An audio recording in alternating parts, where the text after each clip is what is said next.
Hey, how's everybody doing tonight? Welcome to Canadian Islander Fan. I'm going to be doing a very short video here today, but it's more of a topic video. Some people have gotten used to me doing recaps, which I am going to continue to do this year, limited. But I will be getting back into game recaps here. But for tonight, I have just a topic that I want to talk about. Now, when I want to talk about a topic, normally it's just a rant. It's just me gonna rant about something that I've been wanting to rant about for a long time. And tonight's rant or topic, whichever you choose to pick, is going to be, why is Mat Barzal not on the penalty kill? This frustrates me to no end. It reminds me of so many things that are just so wrong. One with hockey, I hate to say it, but usually I was always on the favorable side of this. But there was times when I wasn't. But I call it getting pigeonholed in hockey, and it happens all the time. I've seen it happen. It's exactly what Josh Bailey's going through right now with his power play time. Just can't get him off power play because he's always been there. And that's a mentality in hockey that's really, really bad, but it's there. And when I say that, I believe that Mat Barzal has been pigeonholed into not penalty killing. And for the life of me, I cannot understand why we would not have Mat Barzal out on the penalty kill. Once upon a time, hockey goes through ebbs and tides, and once upon a time, it was just making that box as short as you could and block shots. But that's not what penalty killing's about nowadays. Penalty killing today is about puck pursuit, and I don't think we have anybody better on this team in puck pursuit than Mat Barzal. I look around the league. I see Brad Marchand on the PK. What has he got? 20 some odd shorthanded goals now in his career. I think Marchand is a great comparison to Barzal, except that Marchand's a better player, but size-wise, dardiness-wise, carrying the puck-wise, Matt would be great on the penalty kill. I watched the Rangers game tonight, and I see Zibanejad and Kreider out there. Man, they had like 3 or 4 good scoring chances on the PK tonight. They were fine. So many opportunities. You can take a power play off guard, because most of them usually only have one defenseman on there. And when they make a mistake, you can make them capitalize, which is something that the Islanders never do, because we're pigeonholed into the idea of a penalty kill being your best so-called defensive guys like Casey Zizekas and Cal Clutterbuck. And I've even seen Matt Martin on the penalty kill before. But I've never seen Barzal on the penalty kill. And why is that?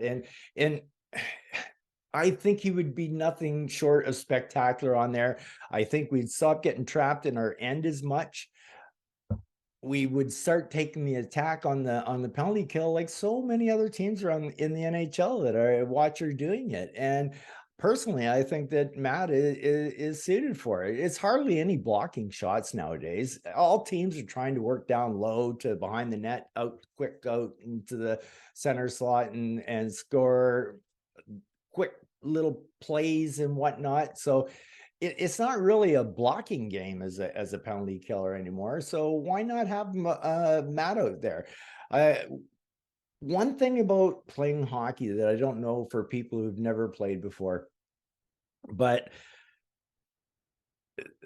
20 minutes a night or 23 minutes a night, believe me, is peanuts for these guys. This doesn't really wear them down. I mean, over time, yeah, it will. If you play 3 games in 4 nights, it might do that a little bit, a tiny little bit, but the majority thrive on it. Absolutely thrive on it. I know as a player myself, I was fortunate enough, the teams that I played on, I was on the penalty kill, I was on the power play, I was on the first line most of the time and whatnot. But I know I've also been the other way, trying to break into a new team and not got any of the chances because I got pigeonholed as the new guy coming in, and I never got a shot at even stepping onto the power play and stuff like that. And then my minutes went way down. All of a sudden, I'm stuck on a third line when I don't think I should be on a third line. But I always used to say, if you're not, if your sweat can dry before your next shift, it's almost impossible to get going into a game of hockey. So the more I played, the better I got. And it was just like go, go, go. And so that's why I think Mat Barzal could easily handle the penalty kill. The guy's got iron lungs. He's one of those guys like Connor McDavid kills penalties. Like, for crying out loud, let Matt kill some penalties.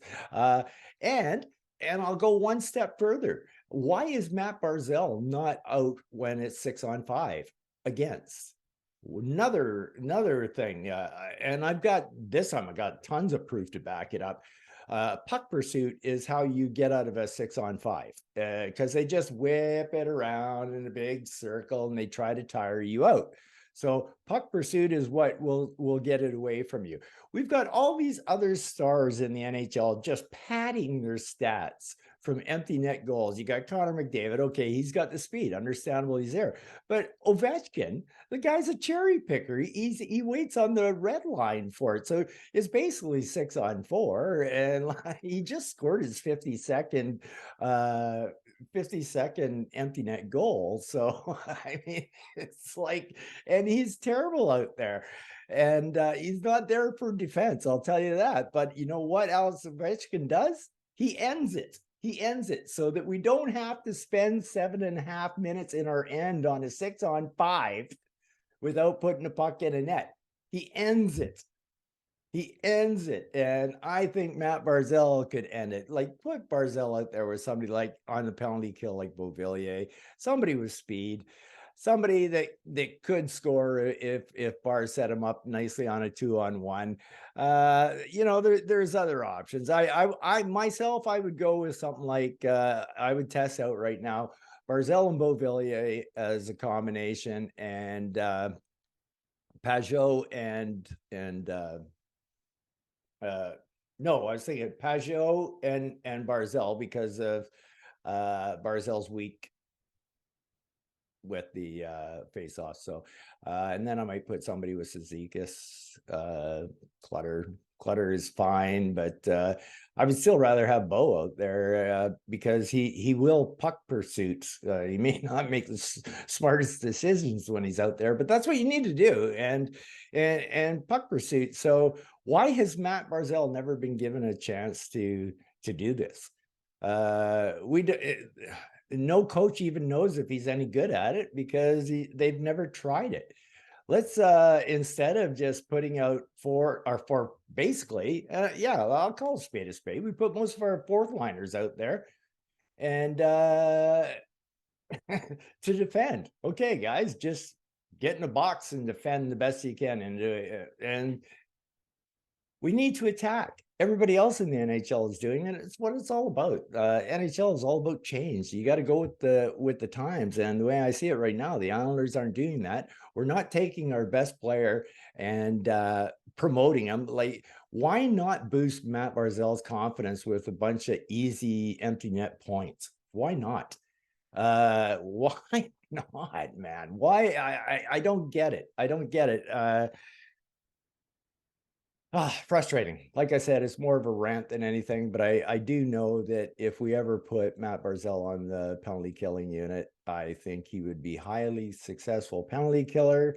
I think we would stop seeing our penalty killing being down so low. I think our shorthanded goals would go up, and I think Matt would just overall be playing a better game because he's in the play all the time. We had one period this year where he sat for 11 minutes because of penalties. 11 minutes he sat for penalties. He sat for 7.5 minutes with the 6-on-5. Like, what are you doing, man? Like, this guy is what you need in those situations. The puck pursuit guys. It's a different game nowadays. You need Barzal out there. And Lane, overall, I'm pretty happy with you, but maybe it's time to break the trend on a few things here, like Bailey being on the second power play unit and our extra man out all the time. And this is what I'm talking about with the pigeonhole thing, right? And maybe it's time to get Matt out of that pigeonhole and put him on the ice and let him go. And even at that, penalty killing is not a whole lot of time. It's like they're 20-second shifts. If you can, every once in a while you might get stuck out there for a full minute if they get trapped in their end and can't get the puck in that. But most of it is 20 on, 20 off, 20 on, 20 off, and then it's basically over. So yeah, that's my rant. Leave comments down below if you think I'm right or wrong here, but I find it frustrating to no end to see Mat Barzal sitting on the bench while we're going through penalty trouble, when I know he could probably help us and probably score a few shorthanded goals as well. I just don't see him hurting us on the penalty kill on that. I've seen so much worse players on the penalty kill. Like, look at Kucherov. Kucherov's always out there for 6-on-5 too. That guy has got to be one of the most laziest players in the entire NHL. But coach pops up his stats all the time. Kucherov feels pretty good about playing in Tampa, and there's no complaints. I mean, Matt's a saint for not coming out and saying like, "Hey, man, like, give me a shot. I deserve it." And I really think we should do it. Like I said, let me know down in the comments below if you think I'm right or wrong. Anyway, that's my rant for the day, and I am a 2 thumbs up for Mat Barzal on the power or penalty kill. Let me know what you got to say. Anyway, all you girls and guys, you take care out there and peace out.